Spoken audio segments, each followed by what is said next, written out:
Morning, everybody. Thank you for joining us. We'll begin with chapter 42, verse 22.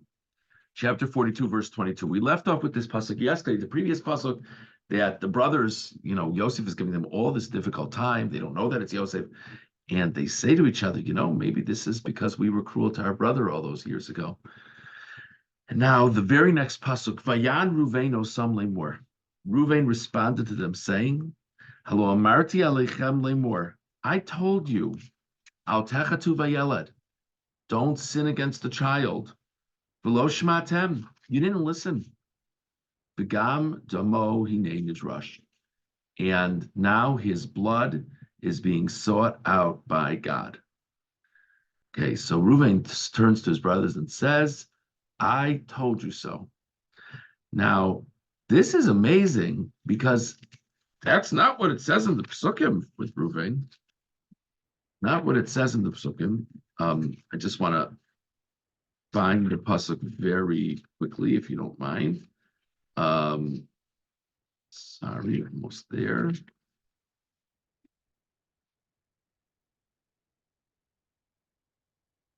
Almost there.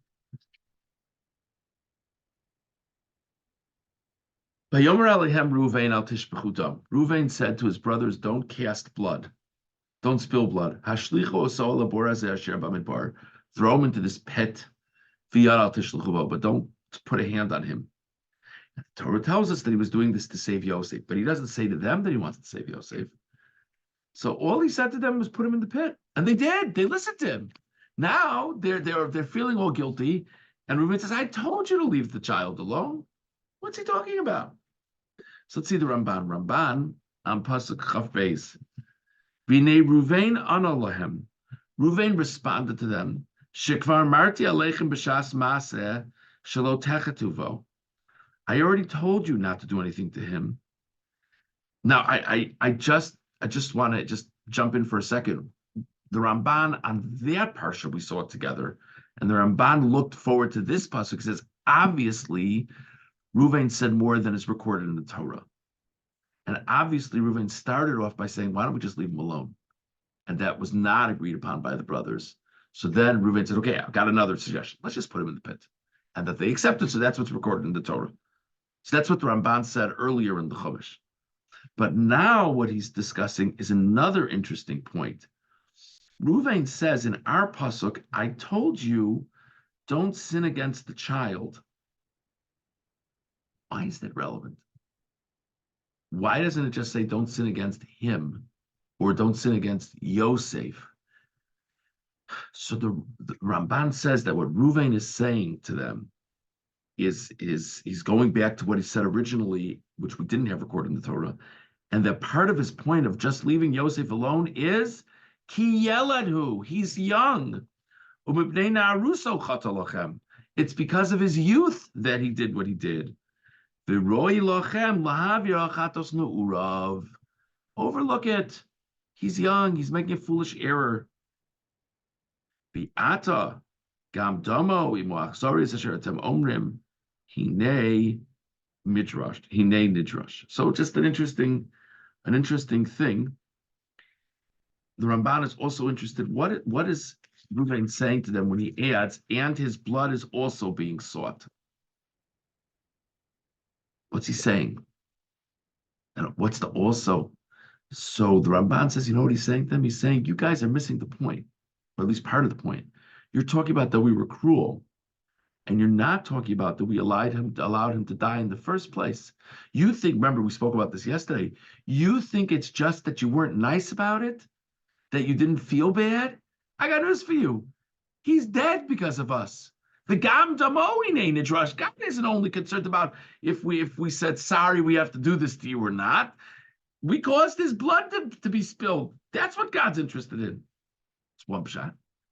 Oh yeah, Perish Gam Damo, Afal Pishal Haragdem Oso, Yidrosh Hashem became Damo. V'nechshav lochem kivu shvachtem Damo, B'yoso Nimkar Le'evad Olam. The second shot the Ramban has is also his blood is. You think you're off the hook? You think we're off the hook because we didn't actively kill him? We caused his death. What difference does it make? Even though we decide not to actively kill him, his blood is still going to be sought from us. That's the second pshat he says. Ki tachin shemes. It's very possible that he died. He was some spoiled, not spoiled, but Yaakov treated him very nicely. He wasn't used to working hard, and now we're selling him as a slave. He probably couldn't survive it. So we caused his death. Now he brings out a very interesting medrash of Rabosenu Darshu, Domo Vidam Hazaking. The medrash says, also his blood. It's not only Yosef's blood that we're responsible for, but responsible for Yaakov's blood as well. Because Yaakov has never recovered from this experience. And it's our fault. So all interesting pshatim. Okay, let's see the Orach Chaim here. Orach Chaim pasuk Chav Beis. Vayan Ruvein Osam. Sarich Lodas. One has to understand. Ich yutztak lomer man elzeh. Gam omro lemor. Shtei pa'amim. Gam omro v'gam damo. So the Orach Chaim says there's all kinds of questions on this pasuk. So one question is the question we started with. What's he talking about? He says, I told you not to touch the child. Where does it say that he told him not to touch the child? One question. Question number two, the word lemor saying comes up twice in verse 22. Vayan Ruvein osam lemor.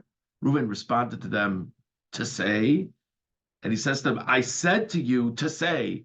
Both of those places are somewhat extraneous. And finally, the Orach Chaim says that Gam Damo Nenish Rush is or also his blood is being sought out is also a little bit difficult. So we just had the Ramban on there. But what's going on? Achena Kavani says the Orach Chaim. The intent is Shabalahashiv Masha Amru Shatzara Ba Alashir Lo Richmu Alachiyam Bischanano. They said, the brothers said that it must be that this calamity is befalling us because we didn't have appropriate compassion for our brother. And so now Reuven is coming in on that also. And he responds and he says, Reuven responds to them.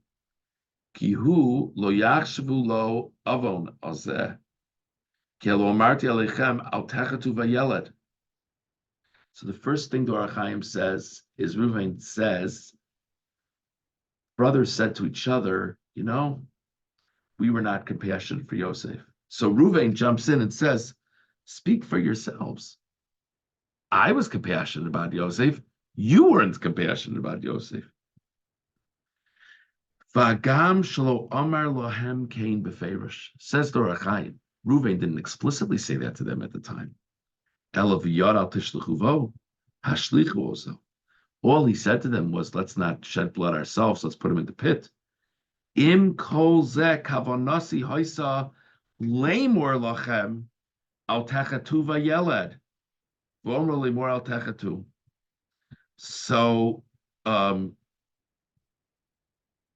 Orach Chaim's pshat is that he didn't say that to them. Whereas the Ramban says he must have said more to them than what it says in the Pesukim. The Orach Chaim says, no, he didn't tell them we should save the child.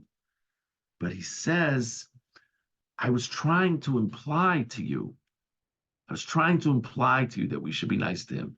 I said, let's not be the ones to shed his blood. Let's just put him in the pit. I didn't really mean that that's all I wanted. I just thought that if I started you down that road, you would get there on your own. So he says, that's what he's saying, Lemor. I said it to you saying, I've said one thing to you, and the takeaway was supposed to be that. By the way, much is made in this story, in the earlier part of the story, also the difference between Reuven and Yehuda.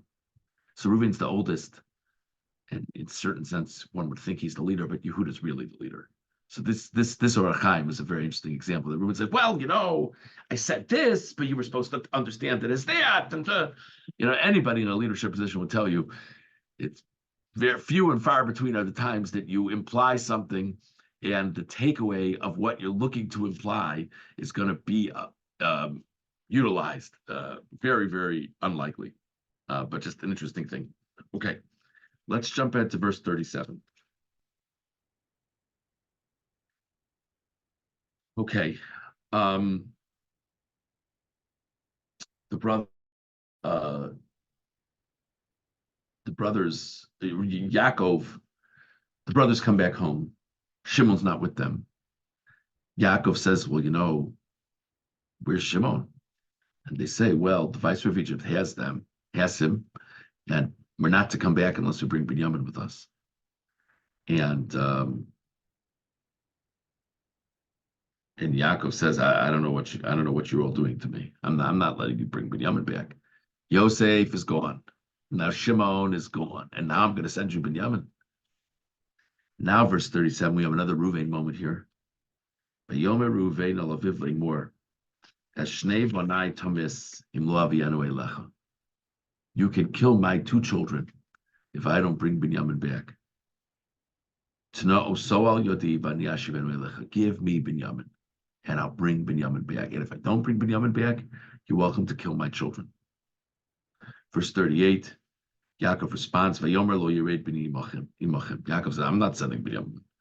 Ki achiv meis v'ulav adon nishar. His brother's dead. He's my only one from Rachel. What will be if something happens to him? And now, not so many psukim later, Yehuda is going to say, because they really need food again. Yehuda is going to say, I take personal responsibility to bring back Binyamin, and Yaakov accepts it. So what is it about what Reuven said and what Yehuda said that what Reuven said didn't move Yaakov, and what Yehuda said did move Yaakov? So very, very quickly, let's start with Rashi on Pasuk Lamed Ches, Lo Yered B'nei Imachem. Says Rashi, Lo Kibel Dvarav Shel Reuven. Yaakov did not accept Reuven's words. Amar, B'chor Shota Huzeh. This son of mine is a fool. So he says, I'll tell you what, here's how I'm going to assure you that you should send Binyamin, because if anything happens to Binyamin, you can kill my kids. So Yaakov says, why is that going to make me more inclined? I'm scared I'm going to lose my son. And you tell me, well, if you lose your son, you can lose two more grandchildren too, if you like. What are you talking about? So Rashi's pshat is that Yaakov just hears Reuven, doesn't know what he's getting at. It's preposterous to him. But just very quickly, the Ramban on Lamed Zayin, Eshnei Vonai Tamis, Kibel Alav Ba'Allah, Lavio Alaviv, Kiomer Lo Eshnei Vonai Tamis. By the way, he doesn't mean, Yaakov, you can kill them if you want, says the Ramban. He means, I'll accept like a curse upon myself if I don't bring back Binyamin. Okay. Skipping a line or two. V'nei Yaakov lo batach beRuvain kasher batach beYehuda. Says the Ramban. The Ramban actually doesn't think what Reuven said is that different than what Yehuda said. Because Yehuda also said he's accepting like a sin upon himself if he doesn't bring back Binyamin. But the Ramban says, you know why Yaakov didn't accept Reuven's suggestion? He didn't have the same level of faith in Reuven that he did in Yehuda. Ki Yehuda gavar be'achiv. Yehuda was a natural leader. Yehuda was a strong personality. So if Yehuda says he's going to do something, that means something to Yaakov. Reuven, va'od, ki Reuven kvar pasha ba'aviv. Reuven already has wronged his father with the story of the beds. V'lo yiftach bo. And Yaakov doesn't have confidence in him. Just a very interesting pshat. Very different than Rashi's pshat. So we discussed this morning the Ramban and the Or HaChaim regarding Reuven's cross-reference of what he said to the brothers that we don't have in the Psukim. So how do we understand it? We also discussed why Yaakov does not accept Reuven's offer.